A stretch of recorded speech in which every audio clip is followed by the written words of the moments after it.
এটা আমাদের এরশাদ সাহেব নিজে দলিল করে দিয়ে গেছে।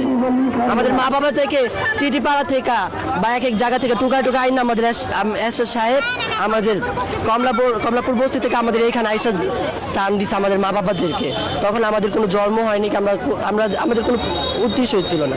তো এখন আমাদের জন্ম এইখানে, তো আমাদের মা বাবাও আমাদের দাদা নানা সবই এখানে মৃত্যুবরণ করছে। তো এখন আমরা কোথায় যাবো? এই স্থান ছাইরা এখানে আমাদের কত স্মৃতি জড়ে আসছে। আমরা যদিও ওনার মারতে মন আমাদের এই জায়গায় মেরে যাক, আমরা এই জায়গা ছাইরা কোনো জায়গায় যেতে চাই না, আমরা এখানে থাকি। রোহিঙ্গারা যদি নাগরিক হতে পারে তো আমরা তো এই দেশেরই নাগরিক, তো আমরা কোথায় যাব?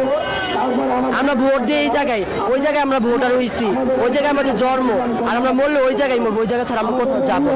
যে আমাদের স্মৃতিগুলো উচ্ছেদ করে দিচ্ছে তো মেয়র তাপস সাহেবে, তো কি জন্য উচ্ছেদ করছে আমরা সেটাও জানি না, আমাদের সেটাও বলে নেই। অন্য সব এলাকায় উচ্ছেদ করে দেওয়ার আগে নোটিশ দিচ্ছে, আমাদের সেই নোটিশটুকু আমরা দেয়নি। আমরা আজ থেকে 30 থেকে 35 বছর ধরে আমরা এইখানে থাকি, আমাদের জন্ম এইখানে, তো আমরা কি জন্য আমাদের এইখানে উচ্ছেদ করতেছে আমরা সেটাও জানছি না, আমাদের নোটিশও দেয় না। তো কি জন্য উচ্ছেদ করতেছে আমরা সেটাও জানি না। আমরা এইখানেই থাকতে চাই, আমরা এইখান থেকে যেতে চাই না।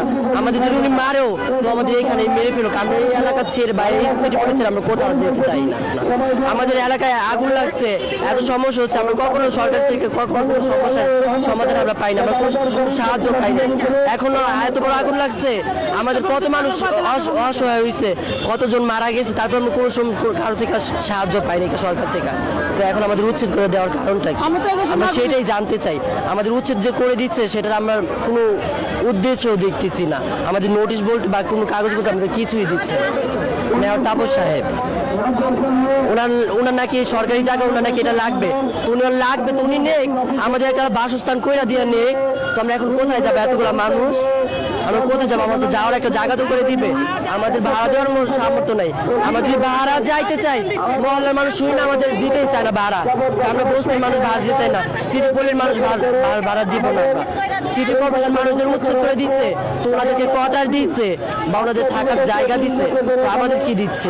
তো আমরা এখন কোথায় যাবো? আমরা যাওয়ার মতো কোনো জায়গাও নেই। তো আমাদের মাথা গুঁজা ঠাইটুক করে দেখ, তোরা লাগবে নিয়ে যায়, আমাদের মাথা ঠাই করার জায়গা তো দিয়ে নিয়ে যাবে, আমরা কি জন্য? তো আমরা তো একটা নাগরিক এই দেশের না।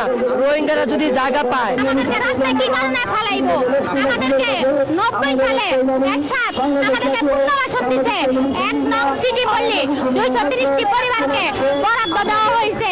আমাদেরকে ফেব্রুয়ারি মাসের 3 তারিখে মাইকিং করছে উচ্ছেদ হয়ে যাওয়ার জন্য, কিন্তু আমাদেরকে তো কোনো নোটিশও দেয় নাই, আমাদেরকে তো কোনো সময়ও দেয় নাই।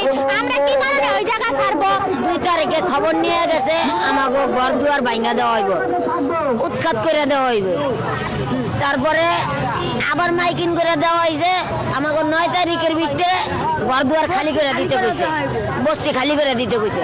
আর যদি 9 তারিখের ভিতরে বস্তি খালি করে না দেয়, সরকারের আন্ডারে মাল সামানা সব দইলে নিয়ে যাইবে, এই কথা বলছে। কারণ আমরা ভয়ে আতঙ্কায় মহল্লায় গেছি ঘর দেখতে, মহল্লার বাড়িওয়ালারা আম করে কয়েক বস্তি আমরা ভাড়া দিব না। আর আমরা এত টাকা কোথার থেকে ভাড়া দিব?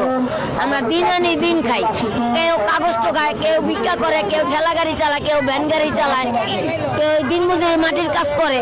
আমরা এত টাকা কই থেকে ঘর ভাড়া দিব? মহল্লার মানুষ আমাদের অপমান করে, আমরা বস্তির মানুষ নিন্দা করে আমাদের, তা আমরা এখন কোথায় যাব?